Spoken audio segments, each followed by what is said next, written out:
Can I see how you do like a bench press? Do you want to do pull downs first? You want to do bench? No, we'll do pull downs over here on a standard lat. Now I've been trying to pull my hips back. I'll show you how I used to do them. Yeah. I'll go a little bit lighter. I usually put them about right here. Okay. And of course that's a little lower, but I would lean and just come in just right in here. Okay, when you say you're trying to pull your hips back, what do you mean? Like normally I used to want to lean more like this.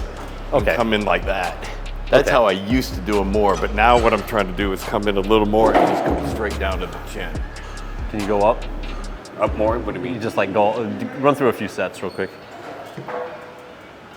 Of course, that's a really light weight. Yeah. Can we put a little more weight on there? Yeah. Let me do that. Let's try that. So this is the area we want to hit right here. Yeah. Keep in mind, when on stage, only one guy gets to have the widest back. Yeah. And usually it's not even the guy that's winning. But the guy that wins will frequently have the most complete back. Gotcha. And so even when you're posing, I want you to think of flexing this. I want you to think of hitting this. Right. And this is the area that will separate you from the guys with the large back. It needs to be posed in a way that is flexed, Gotcha. and it needs to be trained in a way that you're getting sore down here. Soreness doesn't always mean you're growing, but soreness means you're activating, right? Right. So like here, let's do a couple more. Okay. Yeah, so staying more upright, you get a lot more activation there. So like if you lean back, you're gonna get more scapula movement here. Right. Okay, but we're not getting any activation down here. So now lean forward. There, you feel that? And I would say hold it in the contracted position on a lot of these. So just come down and Yeah, and when you go up, stretch, let it go all the way up. There you go, and let it pull. So don't come back down until you feel it stretch right there. There you go, now come down. Feel that difference? Yeah. Good. Good. All right, now let's try another variation. So this is a principle that's gonna transfer over to your rows that we'll get into. Right. But like, as a generalized rule, you need to think of the function of the lat. Right. So the back is made up of a lot of different individual muscles, right? Right. So like if you retract your shoulder blades, which is your scapula, you know, so like retract those. So you're dealing with like mid-back muscles like rhomboids and traps, and you know, even like the rear delts here. But very little to no activation from the lower lats. Right. To hit the lats, you need to think of what is the function, which is to bring the arm down like this. Yep. A lot of times it's going to be hard to do that if your hips are shifted back. So a lot of times if you're doing a lat pull down, Right. and you have your hips shifted back really far, it's hard to engage that lower lat area with your hips shifted back. So, but it's hard to do a lat pull down with your hips forward. So a good variation of this is to do it single arm, kneeling in front. Don't have your hips back, have them forward. So not here, but you want them up like this. You can use this hand to make sure that you are activating properly. To feel for it. Stretch it out right here. Yeah. And then dig down into it. Gotcha. And every rep should be a hard contraction and a hard stretch. Gonna give that one a go. So just come straight up. Yep. You can feel it right there. I don't know if you can reach it there. Can't reach Okay, there. well, then don't even bother with it. There we go. Yeah. Feel that? Yeah. I actually like that a lot better. That's the sound of the oh yeah, that's what I was hoping to hear. Well, I feel that much better. Yeah. And every rep, just dig it down. My suggestion would be... But now admittedly, I'm feeling it more in the upper part of the lats. Then try, now you can angle the angle, you can angle your torso better. Yeah. So let's try even like leaning forward more. Okay? Yeah. Good. I mean, you'll feel it in the upper lat, which is okay, right? Yeah. But we want to make sure we're actually hitting the lower lats as well. Okay. Okay? And then get a good stretch. Don't forget to like fully let that shoulder stretch out. You see what I mean? Like that stretch is important. That's going to help your posing like we talked about later too. So, good.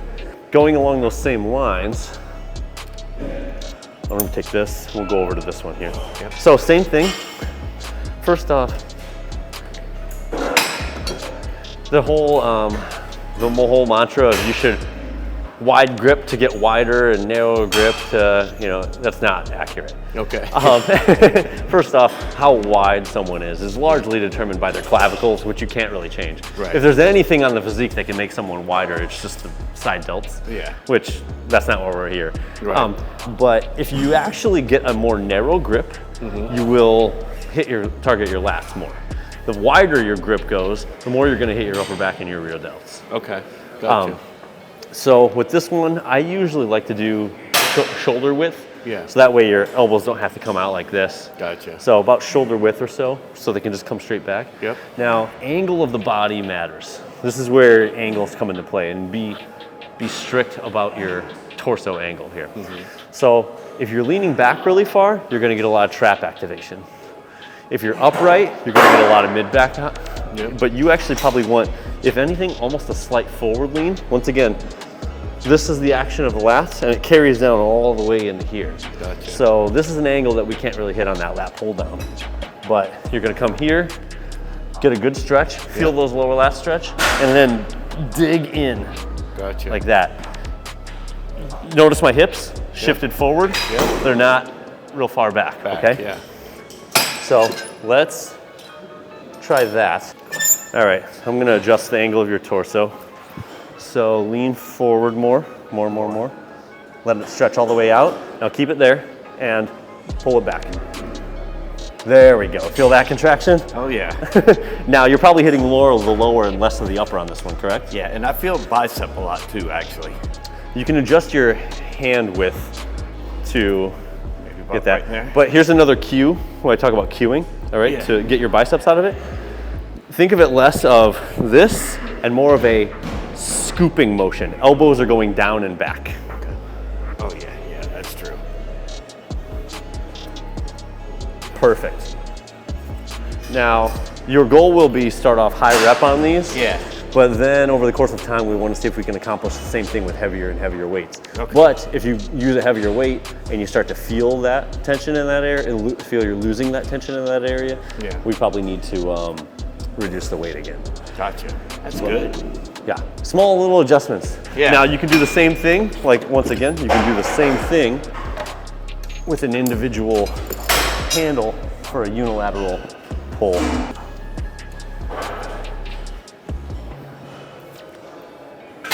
Lean forward more. Now here's something you can do if that's getting in the way. Not every machine accommodates this. I'll come back. And you can pull this. Yep. Yeah, that would like work that. better. You wanna try that one? Yep, Okay. that would definitely work better. Come up here? Yep, right here. And then adjust your torso accordingly, but it looks like we're getting good activation here. Now your hips are shifted back though, so it's gonna make it harder to get it. So if you can get hips forward a little bit. There we go. Oh, see, more like that, right? There we go.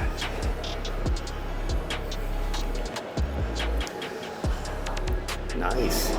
You get a good stretch on this one too. Personally, I find the straight bar works better for the contracted position and the single arm works better for the stretch position. Nice. So, I like it. Small variations. I Yeah. don't think this is one of those situations where people are looking for, you know, tons of new exercises. Right. It's just a matter of like doing these same principles, and it works well for any type of rowing, right? Yeah. You do any type of machine, you really just once again dig in, and once again the motion, it's small, but you don't want to row straight back because then you're just getting scapula traps, you know. But you want to think of rowing downward and then positioning your torso accordingly to accomplish that angle. Gotcha.